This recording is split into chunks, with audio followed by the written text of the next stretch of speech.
85. On some vain syllogisms. Greetings from Seneca to his friend Lucilius. I had been inclined to spare you, and had omitted any knotty problems that still remained undiscussed. I was satisfied to give you a sort of taste of the views held by the men of our school, who desire to prove that virtue is of itself sufficiently capable of rounding out the happy life. But now you bid me include the entire bulk, either of our own syllogisms or of those which have been devised by other schools for the purpose of belittling us. If I shall be willing to do this, the result will be a book instead of a letter, and I declare again and again that I take no pleasure in such proofs.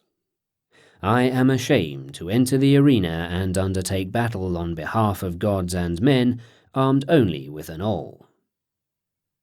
He that possesses prudence is also self-restrained.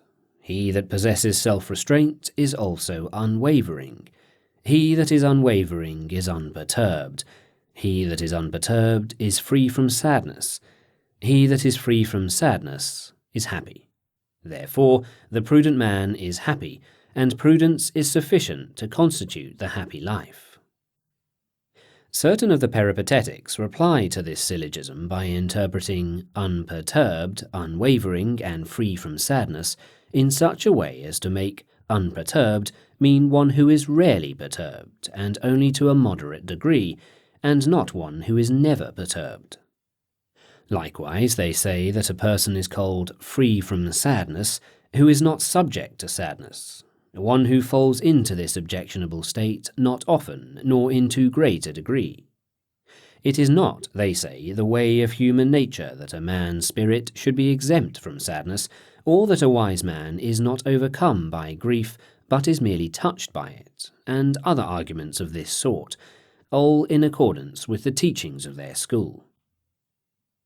They do not abolish the passions in this way, they only moderate them. But how petty is the superiority which we attribute to the wise man, if he is merely braver than the most craven, happier than the most dejected, more self-controlled than the most unbridled, and greater than the lowliest. Would Ladus boast his swiftness in running by comparing himself with the halt and the weak? For she could skim the topmost blades of corn and touch them not, nor bruise the tender ears, nor travel over seas well poised above the swollen floods, nor dip her flying feet in ocean's waters. This is speed estimated by its own standard, not the kind which wins praise by comparison with that which is slowest. Would you call a man well who has a light case of fever? No, for good health does not mean moderate illness. They say, the wise man is called unperturbed in the sense in which pomegranates are called mellow, not that there is no hardness at all in their seeds, but that the hardness is less than it was before. That view is wrong, for I am not referring to the gradual weeding out of evils in a good man, but to the complete absence of evils. There should be in him no evils at all, not even any small ones. For if there are any, they will grow, and as they grow will hamper him. Just as a large and complete cataract wholly blinds the eye, so a medium-sized cataract dulls the vision. If by your definition the wise man has any passions whatever, his reason will be no match for them, and will be carried swiftly along, as it were, on a rushing stream, particularly if you assign to him not one passion with which he must wrestle, but all the passions, and a throng of such, even though they may be moderate, can affect him more than the violence of one powerful passion. He has a craving for money, although in a moderate degree. He has ambition, but it is not yet fully aroused. He has a hot temper, but it can be appeased. He has inconstancy, but not the kind that is very capricious or easily set in motion. He has lust, but not the violent kind. We could deal better with a person who possessed one full-fledged vice than with one who possessed all the vices, but none of them in extreme form. Again, it makes no difference how great the passion is. No matter what its size may be, it knows no obedience and does not welcome advice. Just as no animal, whether wild or tamed and gentle, obeys reason, since nature made it deaf to advice, so the passions do not follow or listen, however slight they are. Tigers and lions never put off their wildness. They sometimes moderate it, and then, when you are least prepared, their softened fierceness is roused to madness. Vices are never genuinely tamed. Again, if reason prevails, the passions will not even get a start, but if they get underway against the will of reason, they will maintain themselves against the will of reason. For it is easier to stop them in the beginning than to control them when they gather force. This halfway ground is accordingly misleading and useless. It is to be regarded just as the declaration that we ought to be moderately insane or moderately ill. Virtue alone possesses moderation. The evils that afflict the mind do not admit of moderation. You can more easily remove than control them. Can one doubt that the vices of the human mind, when they have become chronic and callous, diseases we call them, are beyond control, as, for example, greed, cruelty, and wantonness?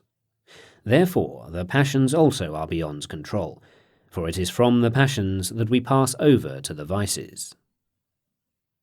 Again, if you grant any privileges to sadness, fear, desire, and all the other wrong impulses, they will cease to lie within our jurisdiction. And why? Simply because the means of arousing them lie outside our own power. They will accordingly increase in proportion as the causes by which they are stirred up are greater or less. Fear will grow to greater proportions if that which causes the terror is seen to be of greater magnitude or in closer proximity, and desire will grow keener in proportion as the hope of a greater gain has summoned it to action. If the existence of the passions is not in our own control, neither is the extent of their power. For if you once permit them to get a start, they will increase along with their causes, and they will be of whatever extent they shall grow to be. Moreover, no matter how small these vices are, they grow greater. That which is harmful never keeps within bounds. No matter how trifling diseases are at the beginning, they creep on apace, and sometimes the slightest augmentation of disease lays low the enfeebled body. But what folly it is, when the beginnings of certain things are situated outside our control, to believe that their endings are within our control. How have I the power to bring something to a close when I have not the power to check it at the beginning? For it is easier to keep a thing out than to keep it under after you have let it in. Some men have made a distinction as follows, saying, if a man has self-control and wisdom, he is indeed at peace as regards the attitude and habit of his mind, but not as regards the outcome. For, as far as his habit of mind is concerned, he is not perturbed or saddened or afraid, but there are many extraneous causes which strike him and bring perturbation upon him. What they mean to say is this: so-and-so is indeed not a man of an angry disposition, but still he sometimes gives way to anger. And he is not, indeed, inclined to fear, but still he sometimes experiences fear. In other words, he is free from the fault, but is not free from the passion of fear. If, however, fear is once given an entrance, it will, by frequent use, pass over into a vice. And anger, once admitted into the mind, will alter the earlier habit of a mind that was formerly free from anger. Besides, if the wise man, instead of despising all causes that come from without, ever fears anything, when the time arrives for him to go bravely to meet the spear or the flames, on behalf of his country, his laws, and his liberty, he will go forth reluctantly and with flagging spirit. Such inconsistency of mind, however, does not suit the character of a wise man.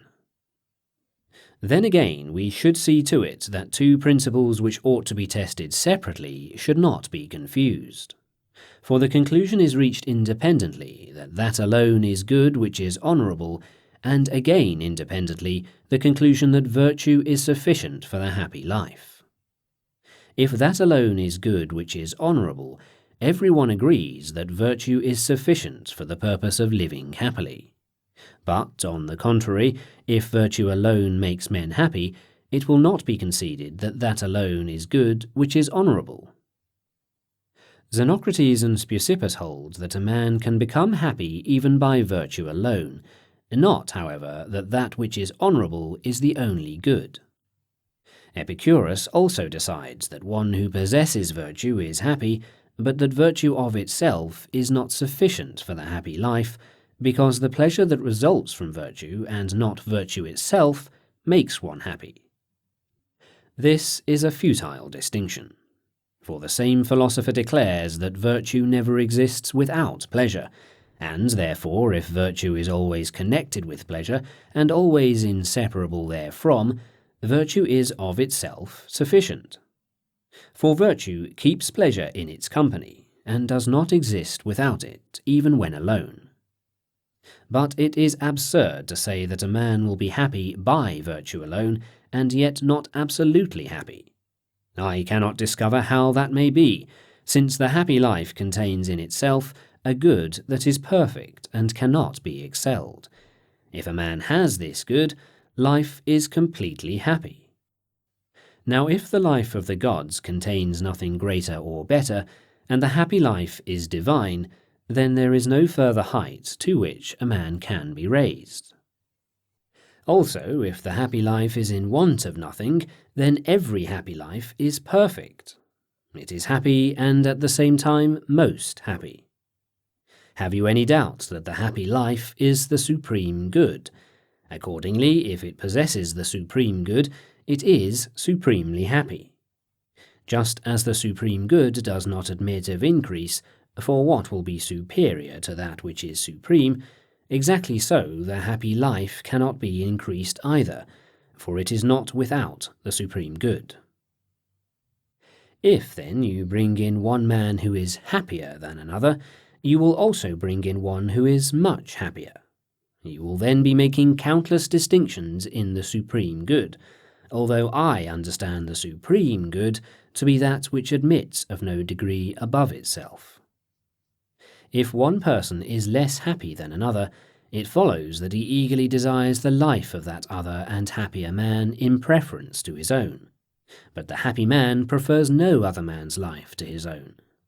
Either of these two things is incredible, that there should be anything left for a happy man to wish for in preference to what is, or that he should not prefer the thing which is better than what he already has. For certainly, the more prudent he is, the more he will strive after the best, and he will desire to attain it by every possible means. But how can one be happy who is still able, or rather who is still bound, to crave something else? I will tell you what is the source of this error.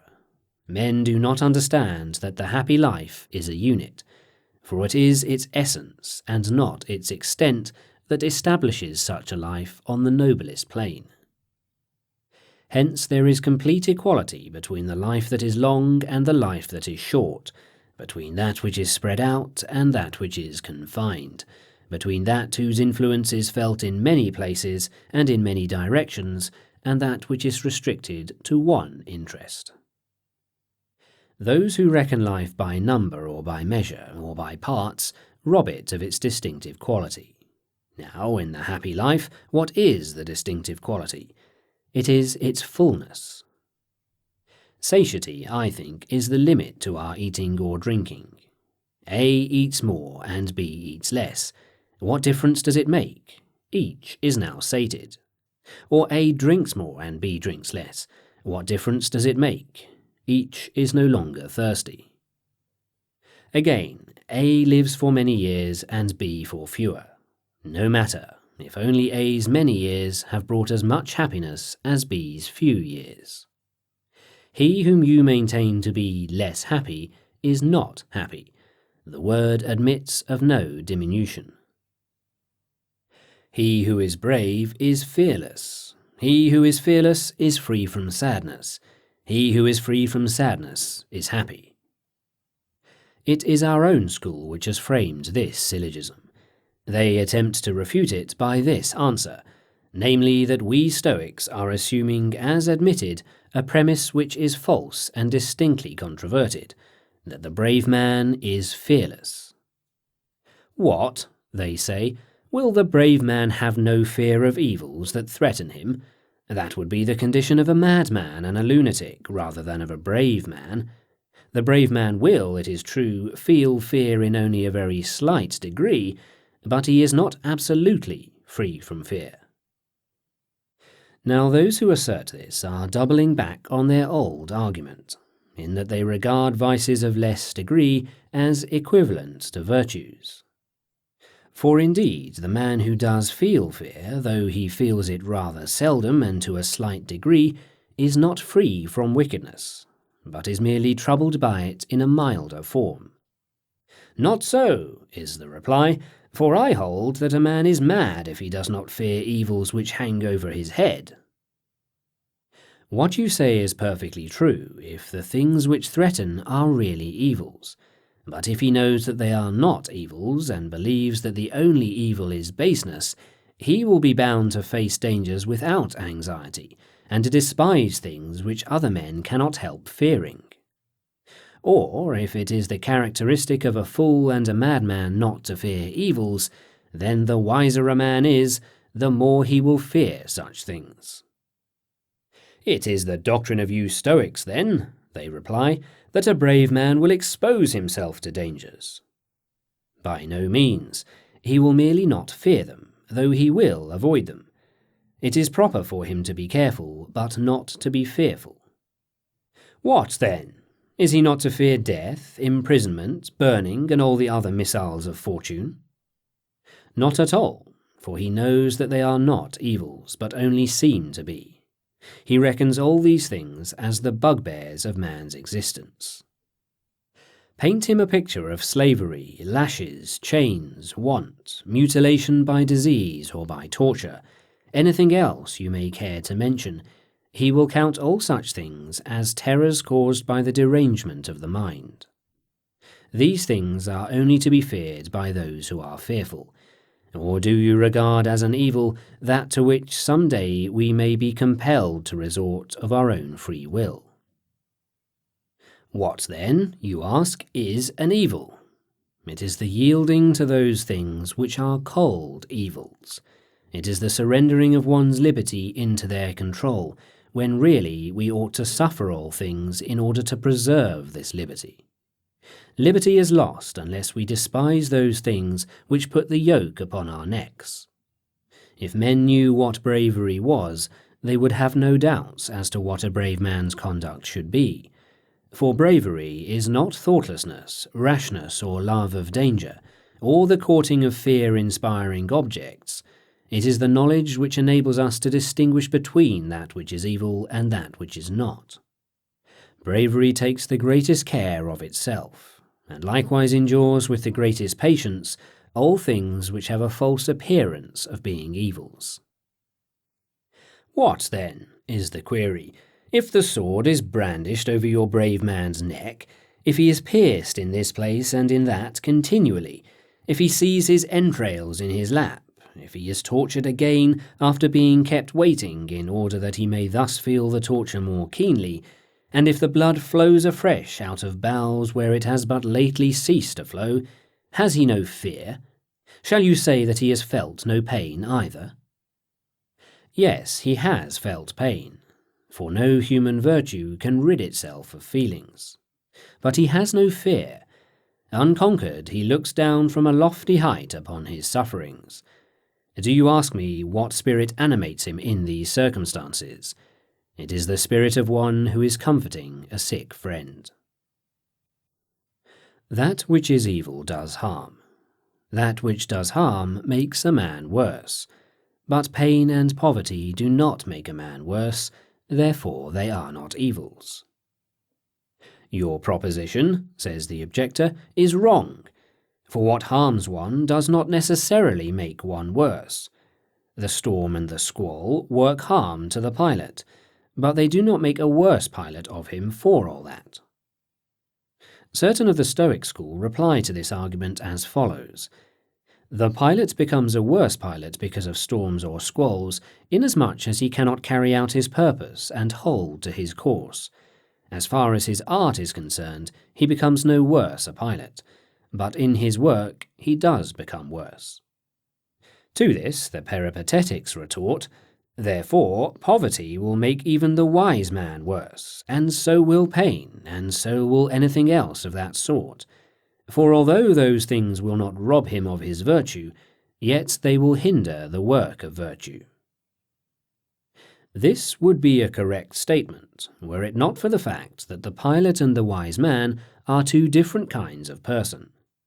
The wise man's purpose in conducting his life is not to accomplish at all hazards what he tries, but to do all things rightly.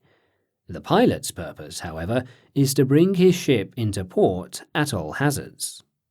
The arts are handmaids. They must accomplish what they promise to do. But wisdom is mistress and ruler. The arts render a slave service to life. Wisdom issues the commands. For myself, I maintain that a different answer should be given, that the pilot's art is never made worse by the storm, nor the application of his art either.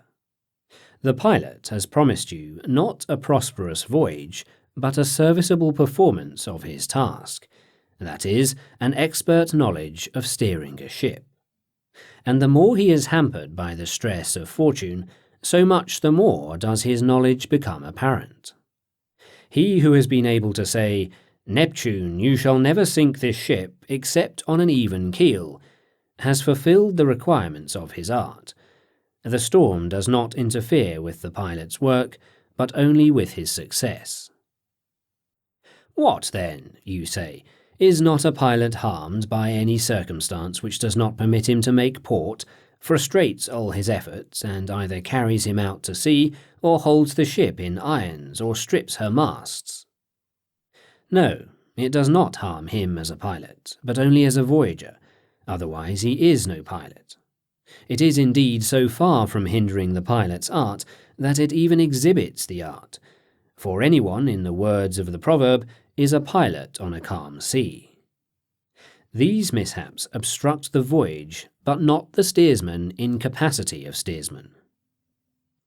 A pilot has a double role, one he shares with all his fellow passengers, for he also is a passenger. The other is peculiar to him, for he is the pilot. The storm harms him as a passenger, but not as a pilot. Again, the pilot's art is another's good. It concerns his passengers just as a physician's art concerns his patients. But the wise man's good is a common good. It belongs both to those in whose company he lives and to him himself also. Hence our pilot may perhaps be harmed, since his services which have been promised to others are hindered by the storm, but the wise man is not harmed by poverty or by pain or by any other of life's storms. For all his functions are not checked, but only those which pertain to others. He himself is always in action, and is greatest in performance at the very time when fortune has blocked his way. For then he is actually engaged in the business of wisdom, and this wisdom I have declared already to be both the good of others and also his own. Besides, he is not prevented from helping others, even at the time when constraining circumstances press him down. Because of his poverty, he is prevented from showing how the state should be handled, but he teaches none the less how poverty should be handled. His work goes on throughout his whole life. Thus no fortune, no external circumstance can shut off the wise man from action. For the very thing which engages his attention prevents him from attending to other things. He is ready for either outcome. If it brings goods, he controls them. If evils, he conquers them. So thoroughly, has he schooled himself, that he makes manifest his virtue in prosperity as well as in adversity, and keeps his eyes on virtue itself, not on the objects with which virtue deals. Hence, neither poverty nor pain, nor anything else that deflects the inexperienced and drives them headlong, restrains him from his course. Do you suppose that he is weighed down by evils? He makes use of them. It was not of ivory only that Phidias knew how to make statues. He also made statues of bronze.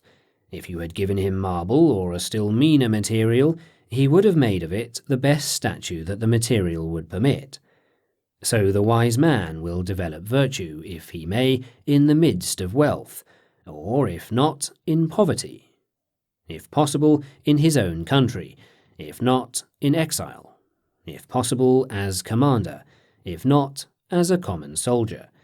If possible, in sound health, if not, enfeebled. Whatever fortune he finds, he will accomplish therefrom something noteworthy. Animal tamers are unerring. They take the most savage animals, which may well terrify those who encounter them, and subdue them to the will of man. Not content with having driven out their ferocity, they even tame them so that they may dwell in the same abode. The trainer puts his hand into the lion's mouth. The tiger is kissed by his keeper. The tiny Ethiopian orders the elephant to sink down to its knees or to walk the rope. Similarly, the wise man is a skilled hand at taming evils. Pain, want, disgrace, imprisonment, exile, these are universally to be feared, but when they encounter the wise man, they are tamed. Farewell.